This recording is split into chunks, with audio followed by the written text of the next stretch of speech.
तिमीले कपडा सफा गर्ने यन्त्र अहिले नै बिग्रिजाओस्। यदि तिमी यस्तै गरिरह्यौ भने म तिमीलाई यो कोठाबाट बहिष्कृत गर्नेछु र श्राप पनि दिनेछु। म सम्पूर्ण संसारको रचनाकार तिमी नाथे विशुले मलाई यो कोठाबाट बहिष्कृत गर्ने? हेरौँला, म आफै तिमीलाई मैले यो बनाएको संसारबाट बहिष्कृत गरिदिनेछु। अरे तिमीले मलाई श्राप दिने, तिम्रो हैसियत के? ब्रह्मालाई श्राप दिने? म आफै तिमीलाई श्राप दिन्छु। खुबै घमण्ड छैन तिमीलाई सरसफाइ गर्ने कौशलमा? तिमीले कपडा सफा गर्ने यन्त्र अहिले नै बिग्रिजाओस्।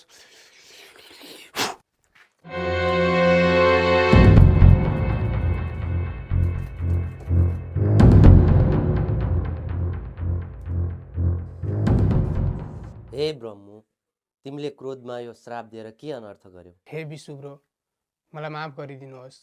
क्रोधवश मैले ठुलो भुल गरेँ। मेरो मुखबाट निस्केको श्राप त मैले फिर्ता गर्न सक्दिनँ, तर 2 मिनेटमा कसरी सरसफाइ गर्ने, कपडा धुने भन्ने कुराहरू युट्युबमा भिडियो हेरेर म तपाईँलाई सहयोग चाहिँ अवश्य गर्नेछु।